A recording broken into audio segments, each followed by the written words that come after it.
So differentiability is what we are talking about. This section is very, very similar to the last exercise. There's not a lot of difference here, but it would be good to see it again for some extra practice. So it says the process of finding the gradient of a tangent is called differentiation. A function f of x is differentiable or smooth at x equals a if it satisfies two conditions there. First of all, the graph has to be continuous, so it can't have a break at x equals a. And the graph passes through the point x equals a without any sharp corners. Remember we talked about that? And the resulting tangent is not vertical.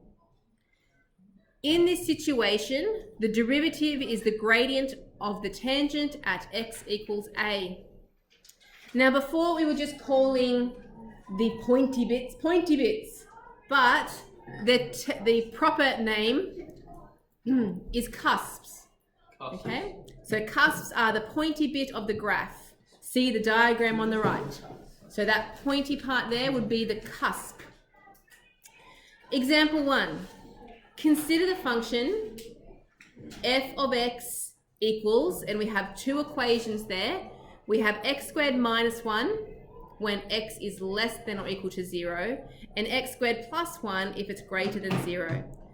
It says test, okay, you've got to show me, we're going to test for the continuity and for differentiability at x equals 0. The reason x equals 0 is the point of interest is because that is the spot where we change from one graph to the other.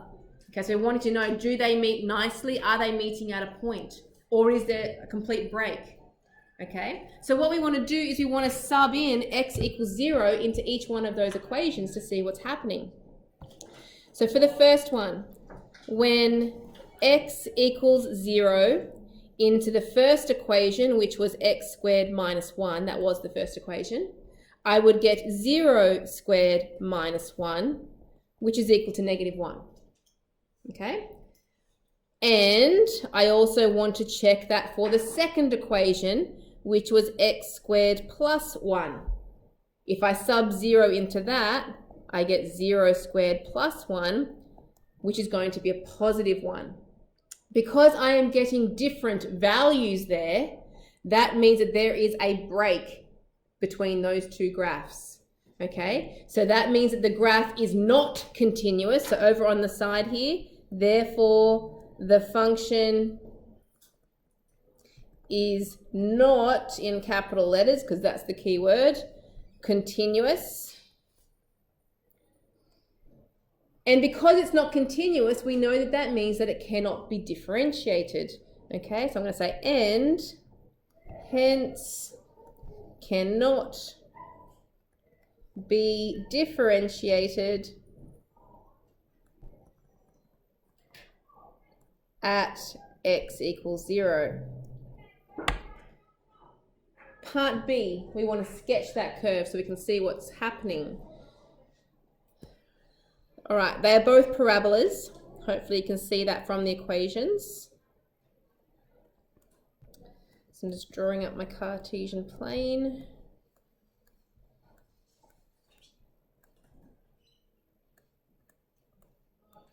Okay.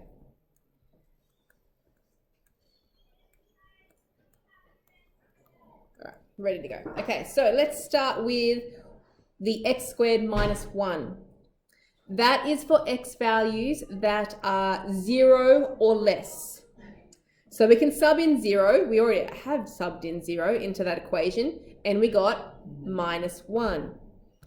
Because there is an equal to sign on that inequality in the question up there, it's going to be a solid dot at the negative 1. Now we want to draw the rest, or some of the parabola at least, so we can get an idea of the parabola as we have values for x going into the negative numbers. So at negative 1, for example, if I subbed in negative 1 into here, negative 1 squared is 1, minus 1 is 0. So it would come up to 0 here. And, okay, we could sub in minus 2 as well. We might as well. Minus 2 squared is 4, minus 1 is 3. That's plenty of points to sub in. My parabola is going to be coming up like that. Okay, so that was x is equal to 0 and then some values less than that, because that was, it said in the question, x is less than or equal to 0. Now I'm going to change to the other equation, which was the x squared plus 1. And that is for values of x that are greater than 0, not including the 0 though. However, we did sub in 0, didn't we? And we got 1. That means that there would be an open circle, because it's not equal to, open circle at the 1. And now I want to sub in some values going to the right. So if I sub in x is 1, 1 squared is 1 plus 1 is 2. I'll get a dot here. And you could do more points if you wanted to, but we know it's a parabola, so it's going to be going up from there, like that. Part C says to state the domain and range. So the domain, is there any x values that I can't have? No, they're all there, so it's all real x.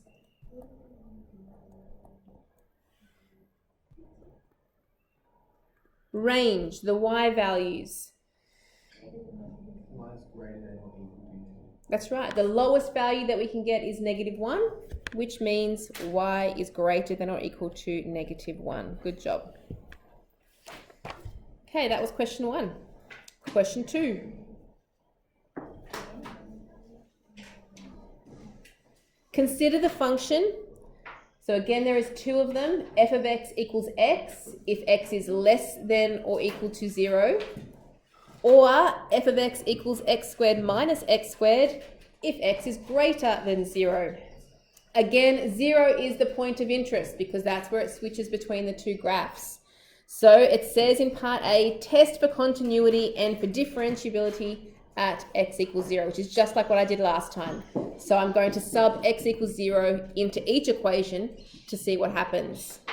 When x equals 0, into the first equation, it's just x. So it's going to be x, which equals 0, okay? Subbing into the second equation was x minus x squared. If I sub 0 into that, I will get 0 minus 0 squared, which also equals 0. So now they are the same. Both of those graphs are going to meet at 0. Okay, so that means that this is actually continuous. There's no break. So therefore, it is continuous. Does that mean that it's going to be differentiable though? Not necessarily, because what does it depend on? That's right, if there's a pointy bit there, a cusp, good lingo, that's right. So let's have a look. We need to know what is happening to the gradients. Because if they have the same gradient at that point, then they would actually be differentiable. So what is the derivative of my first graph? 0. Derivative of x is 1. Okay, that is for x is less than 0. That was what my domain was for my first graph. Or equal to, sorry, there should be an equal to on that. What is the derivative of my second function? Other way around. 1 minus 2x. And that was for x is greater than 0. If I sub 0 into both of those equations, if I sub 0 into 1, well, you can't. It's just equal to 1 no matter what the x value is. So the gradient of the first one is always 1.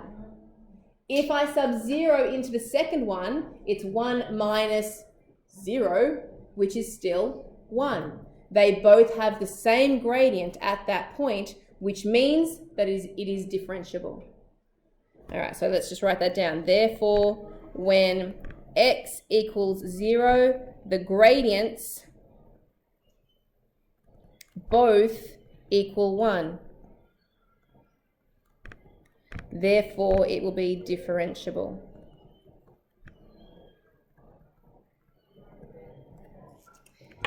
So let's sketch it to see what that looks like. Cartesian plane.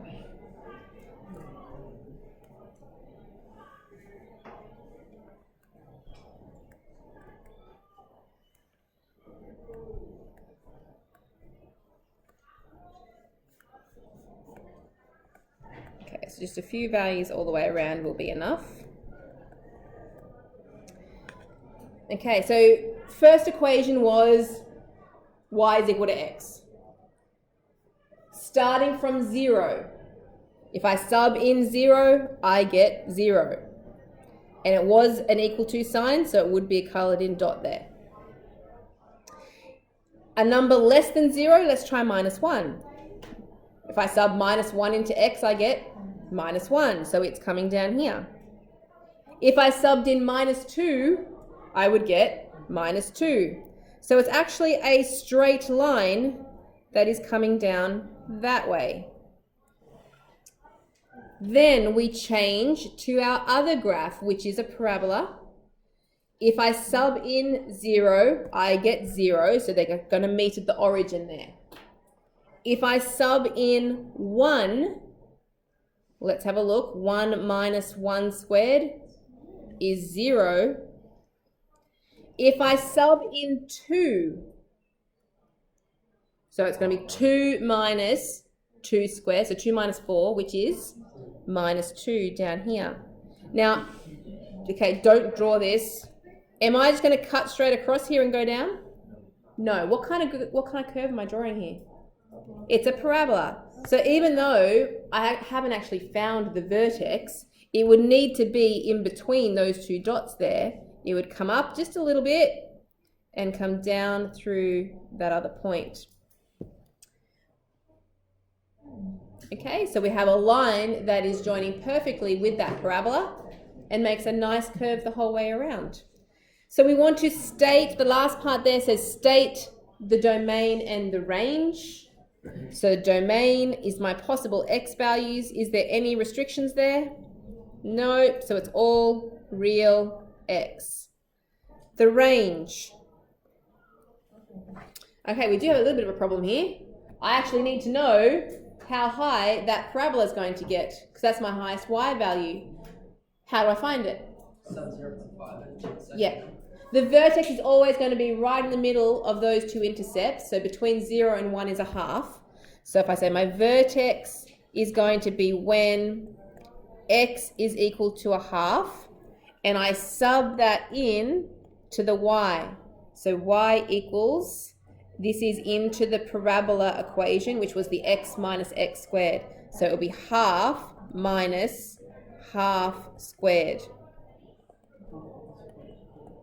That's right. Half minus a quarter is a quarter.